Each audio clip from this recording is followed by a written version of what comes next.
ആരോഗ്യം അമൂല്യം.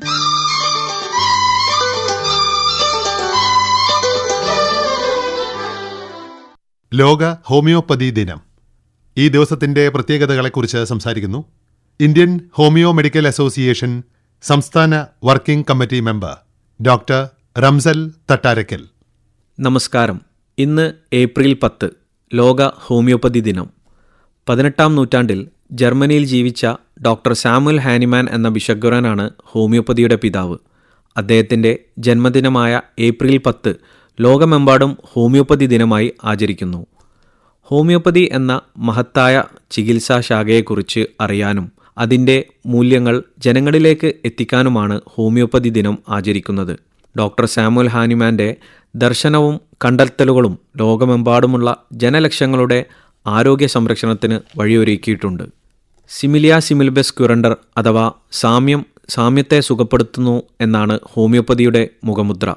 ആരോഗ്യമുള്ളവരിൽ ഒരു വസ്തു ഉണ്ടാക്കുന്ന ലക്ഷണങ്ങൾ രോഗിയിൽ നിന്ന് ഇല്ലാതാക്കാൻ ആ വസ്തു തന്നെ ഉപയോഗിക്കാം എന്നതാണ് ഈ തത്വം. ഈ ആശയത്തിൽ നിന്നാണ് ഹോമിയോപ്പതി മരുന്നുകൾ ഉണ്ടാക്കുന്നത്.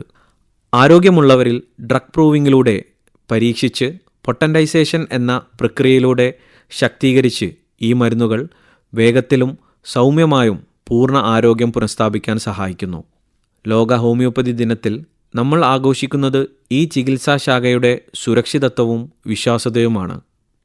പാർശ്വഫലങ്ങളില്ലാതെ കൊച്ചുകുട്ടികൾ മുതൽ പ്രായമായവർക്ക് വരെ ഉപയോഗിക്കാവുന്ന ഈ മരുന്നുകൾ രോഗപ്രതിരോധത്തിലും സ്വാന്തന ചികിത്സയിലും മികവ് തെളിയിച്ചിട്ടുണ്ട്.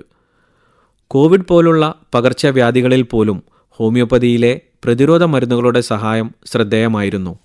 എന്നാൽ ഹോമിയോപ്പതിയെ തെറ്റിദ്ധരിപ്പിക്കാൻ ചിലർ ഇന്നും ശ്രമിക്കാറുണ്ട്. സോഷ്യൽ മീഡിയകളിൽ ഹോമിയോപ്പതിയെപ്പറ്റി അറിവില്ലാത്തവർ വിമർശനങ്ങൾ ഉയർത്തുമ്പോൾ നമുക്ക് ഈ ദിനം ഒരു പ്രതിജ്ഞയാകണം: ശരിയായ വസ്തുതകൾ പൊതുജനങ്ങളിലേക്ക് എത്തിക്കാൻ. ഡോക്ടർ സാമുവൽ ഹാനിമാൻ മുതൽ ഇന്ന് വരെ പ്രതിബന്ധങ്ങളെ അതിജീവിച്ച് വളർന്ന് ലോകത്തിലെ ഏറ്റവും വലിയ രണ്ടാമത്തെ ചികിത്സാ ശാഖയാണ് ഹോമിയോപ്പതി.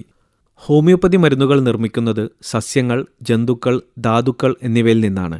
ഇവയുടെ അങ്ങേയറ്റം നേർപ്പിച്ചെടുത്ത മിശ്രിതങ്ങളാണ് ഇതിനായി ഉപയോഗിക്കുന്നത്. 19-ാം നൂറ്റാണ്ടിൽ ബംഗാളിൻ്റെ തീരത്ത് കോളറ പടർന്നു പിടിച്ചപ്പോൾ ജർമ്മൻ മിഷനറിമാർ നടത്തിയ രക്ഷാപ്രവർത്തനങ്ങളിലൂടെയാണ് ഇന്ത്യയിൽ ഹോമിയോപ്പതി ചികിത്സയുടെ തുടക്കം. ഇന്ത്യ സ്വതന്ത്രമായ ശേഷം പല സംസ്ഥാനങ്ങളും ഹോമിയോപ്പതി ചികിത്സയും പഠനവും ക്രമപ്പെടുത്തുന്നതിനുള്ള നിയമങ്ങളുണ്ടാക്കി. Indian parliament homoeopathic central council act 1973 എന്ന നിയമം കൊണ്ടുവരികയും അതനുസരിച്ച് സെൻട്രൽ കൗൺസിൽ ഓഫ് ഹോമിയോപ്പതി 1974 രൂപീകരിക്കുകയും ചെയ്തു. 1978 Central Council for Research in Homeopathy അഥവാ CCRH രൂപം കൊണ്ടു. 1975 നാഷണൽ ഇൻസ്റ്റിറ്റ്യൂട്ട് ഓഫ് ഹോമിയോപ്പതി അഥവാ NIH സ്ഥാപിതമായി. ആ വർഷം തന്നെ ഹോമിയോപ്പതിക് ഫാർമക്കോപ്പിയ ലബോറട്ടറിയും സ്ഥാപിതമായി. ഇന്ത്യ ഗവൺമെൻറ്റിൻ്റെ പരിശ്രമങ്ങളിലൂടെ ഹോമിയോപ്പതി സ്ഥാപനങ്ങൾ ഇന്ത്യയിലെങ്ങും വ്യാപകമായി. ലോക ഹോമിയോപ്പതി ദിനം നമ്മോട് പറയുന്നു: ഹോമിയോപ്പതിയെ അറിയുക, മനസ്സിലാക്കുക, ആരോഗ്യ സംരക്ഷണത്തിനായി അത് സ്വീകരിക്കുക. ഇത് ഒരു ചികിത്സാശാഖ മാത്രമല്ല, ഒരു ജീവിത ദർശനം കൂടിയാണ്. സൗമ്യതയോടെ സുരക്ഷിതമായി ആരോഗ്യം തിരികെ പിടിക്കാനുള്ള വഴി. ഈ ദിനത്തിൽ നമുക്ക് പ്രതിജ്ഞയെടുക്കാം: ഹോമിയോപ്പതിയെപ്പറ്റി പഠിക്കുകയും അതിൻ്റെ ഗുണങ്ങൾ അനുഭവിക്കുകയും ചെയ്യാം. ഒപ്പം ഈ മഹത്തായ ശാസ്ത്രത്തെ ലോകത്തിനു മുന്നിൽ ഉയർത്തിപ്പിടിക്കാം. ലോക ഹോമിയോപ്പതി ദിനാശംസകൾ. ലോക ഹോമിയോപ്പതി ദിനത്തെക്കുറിച്ച് സംസാരിച്ചത് ഡോക്ടർ റംസൽ തട്ടാരക്കൽ.